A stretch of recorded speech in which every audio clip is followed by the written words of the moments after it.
So in this video we're going to work with creating some dashboards. So we're going to do a binary lab, so we're going to do some Boolean logic. But for this video we're not actually going to get into the Boolean gates, but we're just going to work with the dashboard. So if you come over to your nodes on the left hand side and scroll down, you should have a bunch of nodes in the dashboard area. If you don't, then you may need to install the dashboard. To install the dashboard, you would come over here to Palette, or come to the menu over here and then down to Manage Palette, and then you can type in Dashboard and install that. Now, as you can see right now, my dashboard is in use, so it's already installed, and actually it's in use, so I can't delete it. But I don't want to delete it, so that's good. So the first thing that we're going to do for this is we're going to use we want to use an input, and so to use the input we're going to use a switch. So remember that I scrolled down to find my dashboard, but you can always just use the filter node up here and just type in like switch, and you see there's two choices, but I want the dashboard switch, so I'm going to choose a dashboard switch and drag that over here. And while I'm grabbing nodes, I'm also going to go ahead and grab an output node to output, and I want to output text, so I'm going to select text.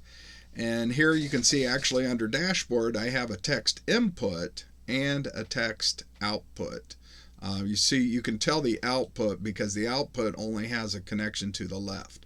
So then I'm going to connect, so my switch is going to be like an on, off, or true, false. And I'm going to connect it and have it display here. So again, this is just to have it display in the dashboard. Now the triangle that you see on the nodes up here tells you that something needs configured inside of those. So I'm going to go ahead and I'm going to double click on this, and it opens it up, and the first thing you see here that's unassigned is something called the group. And if you have other groups in there, then you can click on the down arrow if you wanted to assign it to an existing group. But I want to just add a new group, okay? And so I select add new group and then select the pencil, and I'm going to give it a name, and the name of this is going to be Boolean group, okay? Because again, I'm planning on doing some Boolean gate logic, gate work here, so that's why I'm calling it Boolean, and I'm just calling it a group because this is a group. Now the other thing you see is there's a tab, and so I want a new tab, so I'm going to come down here. You see I actually have several tabs from other flows, and I'm going to select add new user interface tab, UE tab, and click on that. And again I'm going to name this, okay, I'm going to name it Boolean tab, so I know what tab I'm working on. And then you could mess with some of these other settings, but you don't really need to. We'll just take the defaults. And so I'm going to add the tab, and now I'm going to add the group.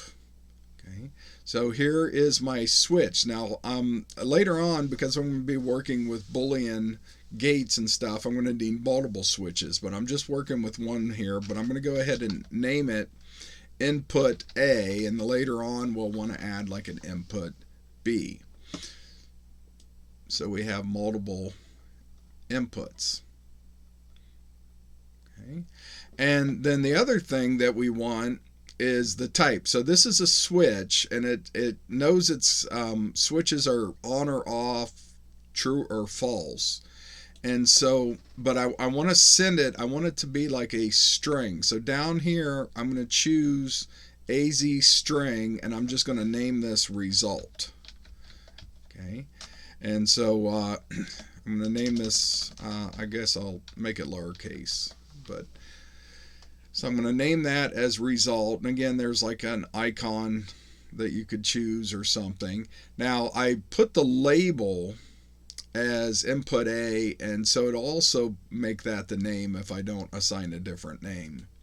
And so here's my input A, and you see the triangle on that is gone because I've taken care of all the configuration that is needed. There's some other things I could have done, but what is necessary is done, so it's kind of happy now.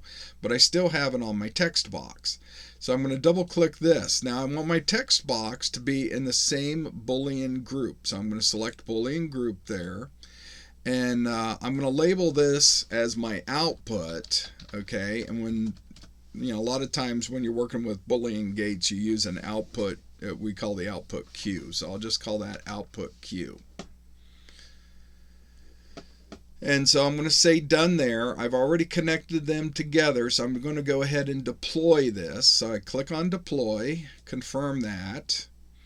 And then I'm going to come over here to another tab in my browser, and I'm going to type in, and connect to my interface, which mine is 192.168.7.2:1880, which is Node-RED, and then /U for user interface. Okay, so if you see, I have like a bunch of others with other things on there for the different interfaces I already have, but if you've never type this in, then you just want to type in UE, and that will take you to that connection. All right, so now that I've done that, you see here is my Boolean tab, and again, you don't need to put the name there, but I just kind of put that there so you'll see it during this video. So we have the Boolean tab, and then we have the Boolean group, and in the group we have our output Q and our switch A. And so I can click on the switch, and if the switch is on, then it's sending a true to the output, and if the switch is off, it's sending a false. So it's basically just now giving me a status of an input and an output. All right, so we can also, if we come over to our main control over here, we can click on this and click on dashboard, and then under dashboard you can see here's your Boolean tab, here's your Boolean group, and you can actually drag this around. So like if I wanted the input to be above the output, I can drag that up there, it pops this box, just hit play there, hit deploy, confirm it again, and now you can see that the switch is on top.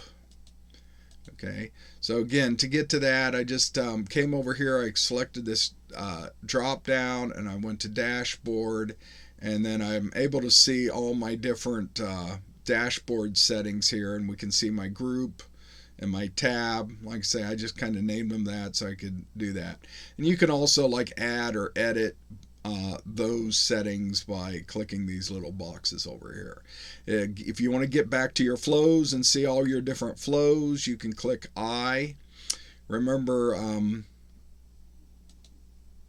the I here, and it shows you the flow. Right now it's just showing me this one flow. But if I click on the refresh of the browser, it'll kind of refresh the whole thing and you'll see all the flows. So I have quite a few flows here.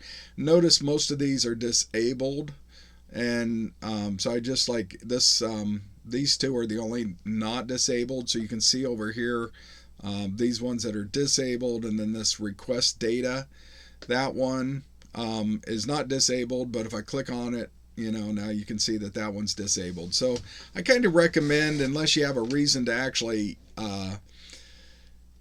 have those all running, to disable them. So if you're not using them for anything, it's probably best to disable them or even delete them if you needed to delete them. But if you don't want to delete them, if you're not using them, I kind of recommend disabling them.